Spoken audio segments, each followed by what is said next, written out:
Okay guys, welcome back to the channel, and we have more updates for XDefiant, and I'm super excited to bring you this bit of information. It's a bit of a recap as well as some additional information that was left out of the roadmap, and then some more info just on the game overall. But look, if you are new or a returning viewer, hit the like, hit the sub, get involved in the comments, let me know what you're currently getting on with XDefiant, what games you're currently playing, just the gaming industry as a whole. We are going to be streaming on Twitch, so if you feel like you want to support me over there, head on over there, hit the follow. If you even got a Prime sub, go do that as well. But we are going to be streaming on Twitch, and realistically the votes are in. We had a couple of choices for some single player games just to have a conversation and have some fun, and what came out on top was Wukong. So we're going to continue with Black Myth Wukong. We had a bit of a stream on YouTube. Second to that was Space Marine, and then the community recommendations were there as well. There's a couple of comments in there for, you know, the new Assassin's Creed. There was also the Force Descent in there as well. There could be some traction that we could play on there. Obviously we're going to be doing XDefiant as well. Obviously we're going to do that. We're going to do Black Ops, but I do want to mix it up with some single player games. I enjoy that. We're able to kind of communicate a little bit better and just chat the shit. But look, I'm excited for that. So that will be, you know, on Friday the 20th, so tune in for that. But what we're going to do is we're going to get into XDefiant. Let's start there. New update for XDefiant is finally coming, but what you didn't know is that for season 1 you can actually complete 3 matches and get a new skin for the M16. That is the newest challenge to unlock a skin, and that's in the Ubisoft Connect portal of XDefiant. So if you have never checked that out or you've forgot about it, you can get double XP tokens, you can get battle pass tokens, you can get cool skins, you get a lot of stuff in there, which I do really think should be included as challenges within XDefiant as a whole, because they can go a bit missing and forget about it. Players can forget about it all the time. But there is some information we're going to dive into directly from XDefiant, and I want to recap this and just give some clarity on this. When it comes to the objective XP adding to your weapon XP, that won't be coming to mid season 2, and they will be rebalancing the XP to make sure it's just right, because now you're not only getting XP for your weapon for kills, you're also going to get that for your objective play as well. So there has to be some sort of balancing, so it might increase just a little bit depending on how that would work in team deathmatch. We don't know, but there will be more of a balance within that as well. I also do think that they should do something with the mastery camo grinds for obviously hardcore players who want to play this around the clock. They will definitely be able to unlock those mastery camos, but just for the normal player who wants to put in a couple of hours a day, it's a long grind, and I do think they underestimated how much grinding the player base would do to unlock all of those camos. It's not a lot.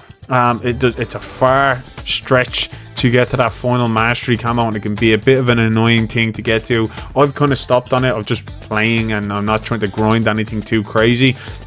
And yeah, hopefully that rebalance includes some weapon mastery balancing as well, but we'll probably see an increase in the XP to rank up. But anyway, we move on. Basically, Mark was asked about free-for-all, and he says yes, we'll update ETA when we have it.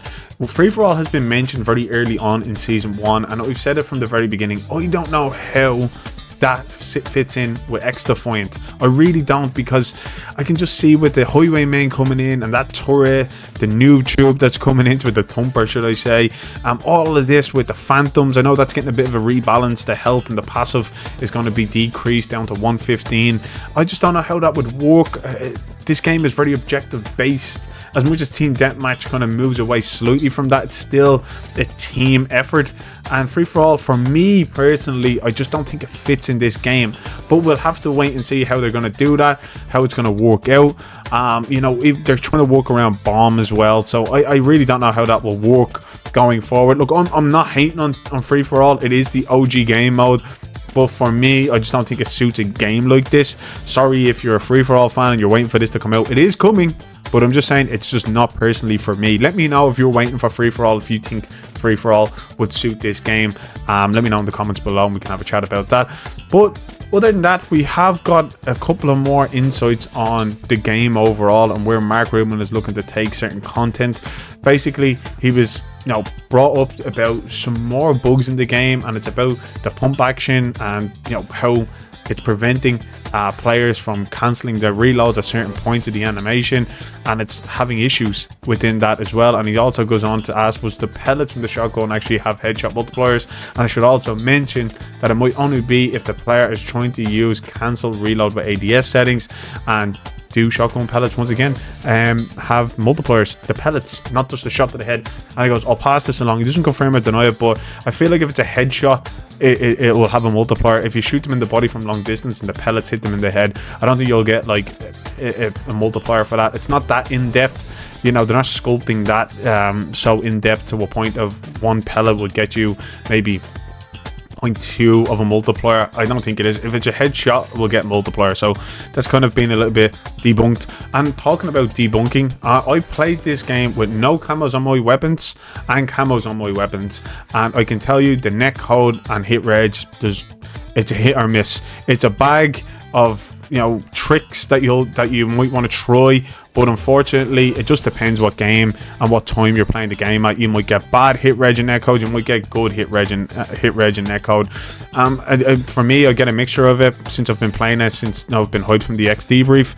The last thing that we want to bring into when it comes to the latest content is, it was asked about Prestige and why season 3, and he says, look, it's just not done.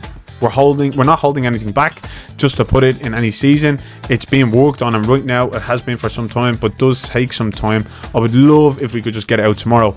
With that being said, if anybody is questioning why Prestige mode isn't coming so late, I could kind of understand. I don't know if it's so long to a point of when the game released, but you know, with this game mode, it's not that hard to unlock all the attachments. It's not that hard to unlock all the guns. It's not that hard to unlock anything in this game. So mainly with Prestige mode, when you reset, all your guns are locked again, and you have to re-unlock them. But whether or not they have, like, maybe, you know, go down the Call of Duty side where you get, you know, Prestige token to unlock a weapon, I don't know if that would make any sense, because everything is pretty solid, and it really would depend on, you know, what they're going to give you as well. What's the reasons for Prestige, and other than getting better at the game, what, you know, camos do you get?